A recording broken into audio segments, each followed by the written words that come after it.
आदरणीय राहुल गांधी जी, हमारे राजस्थान के मुख्यमंत्री अशोक गहलोत जी, हमारे छत्तीसगढ़ के मुख्यमंत्री भूपेश बघेल जी, हमारे लोकसभा और राज्यसभा के प्रतिपक्ष के नेता, हमारे विभिन्न प्रदेशों से आए हुए अध्यक्षगण, प्रतिपक्ष के नेतागण, सभी यहाँ सांसदगण, विधायकगण और कोने कोने से आए हुए यहाँ कांग्रेस परिवार के सदस्यगण, बहुत बहुत खुशी होती है, बहुत बहुत खुशी होती है आप सबको मिलकर, आप सबको देखकर। इसे हमें सबको बल और शक्ति मिलती है। आप देते हैं बल, आप देते हैं वो शक्ति, आप कांग्रेस को वो बल और शक्ति देते हैं। आजादी से देकर आज तक हमेशा कांग्रेस ने आम जनता की आवाज उठाई है। आज देश की तस्वीर आप सबके सामने है। मैं ज्यादा नहीं कहना चाहता, यही कहना चाहता हूं कि आज जो बेरोजगारी की समस्या है, यही नौजवान जो हमारे प्रदेश का और देश का निर्माण करेंगे भविष्य में, अगर उनका ही भविष्य अंधेरे में रहेगा तो कैसा निर्माण होगा। आज बेरोजगारी हमारी सबसे बड़ी चुनौती है, क्योंकि एक प्रदेश की बात नहीं है, हर प्रदेश की बात है। और उनकी तरफ देख के बड़ी चिंता होती है कि कैसे ये नौजवान ये बेरोजगारी से हम मुकाबला करेंगे। हमारा कृषि क्षेत्र 50% हमारा देश की अर्थव्यवस्था कृषि क्षेत्र पर आधारित है। हमें ये नहीं भूलना चाहिए। केवल टू व्हीलर की बात ना होए, पर जिसकी किराने की दुकान है, वो किराने की दुकान तभी चलती है गांव में जब किसानों के जेब में कुछ पैसा होए, किसानों के हाथ में कुछ पैसा होए। उनके बच्चों की पढ़ाई तभी हो सकती है, अच्छे कपड़े तभी पहन सकते हैं जब किसानों की जेब में कुछ पैसा होए। आज भटकता हुआ किसान न्याय के लिए, आज भटकता हुआ किसान खाद के लिए, आज भटकता हुआ किसान बीज के लिए, ये तस्वीर हमारे सामने है। हमारी माता और बहनों पर कितना बड़ा हमला हमारे माता और बहनों पर हो रहा है।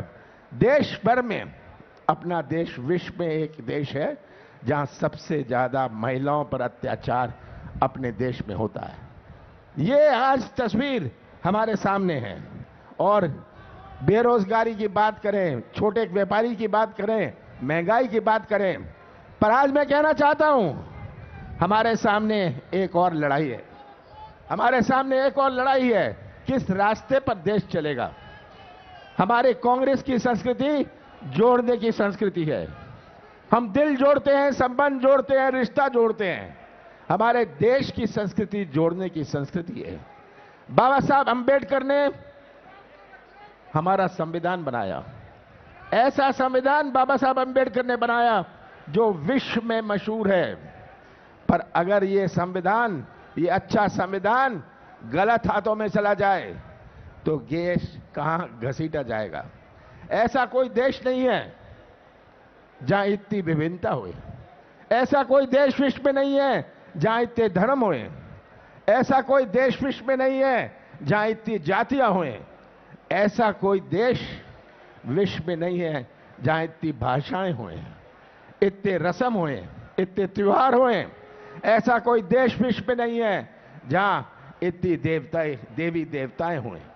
ये हमारे देश की विभिन्नता है और यही संस्कृति हमारे देश को एक झंडे के नीचे रखती है। आज सबसे बड़ी चुनौती हमारे सामने ये भी है कि हम उस संस्कृति पर अपने देश को कैसे जोड़े रखें जो जोड़ने की संस्कृति है। हमारा देश एक ऐसा देश है जिसने विभिन्न धर्मों को भी जन्म दिया। ऐसा कोई देश विश्व में नहीं है। तो आज अपनी संस्कृति टिकी रहे, अपनी संस्कृति जीवित रहे, यह भी एक बहुत बड़ी चुनौती हमारे सामने है। आप सबको याद है कैसे चिल्लाया करते थे बीजेपी के नेता, बीजेपी वाले, जब 5 रुपए पेट्रोल का भाव बढ़ जाता था, 2% महंगाई बढ़ जाती थी, ये कैसा चिल्लाते थे। आज इनको दिखता नहीं है, भटकता नौजवान दिखता नहीं है, किसान की आवाज ये सुनते नहीं है, इनकी आंख नहीं चलती, कान नहीं चलता, मुंह बहुत चलता है और हमेशा ध्यान मोड़ने की राजनीति। आज के मुद्दों पर ये बात नहीं करेंगे, राष्ट्रवाद की बात करने लग जाएंगे। क्या कांग्रेस को पढ़ाएंगे राष्ट्रवाद का पाठ? मैं तो पूछता हूं बीजेपी से, एक नेता का नाम बना दो जो स्वतंत्र संग्राम सेनानी रहा हो। भारतीय जनता पार्टी एक नाम नहीं ले सकती। तो ये तस्वीर आज हमारे सामने है। मैं जानता हूं आप सब राहुल जी को सुनना चाहते हैं। अंत में मैं यही कहूंगा कि आपके ऊपर है बोझ, केवल कांग्रेस का बोझ ही नहीं पर पूरे देश का बोझ आपके कंधों पर है। आप राहुल जी को बल दें, आप राहुल जी को शक्ति दें। 3,500 किलोमीटर ये चलेंगे देश जोड़ो यात्रा में। हम सब मिलकर राहुल जी को वो बल और शक्ति देंगे और फिर से कांग्रेस की आवाज हर गांव, हर कस्बे में गूंजेगी। और मुझे कोई शक नहीं कि आने वाले समय में कांग्रेस का झंडा हमारे संसद और विभिन्न राज्यों के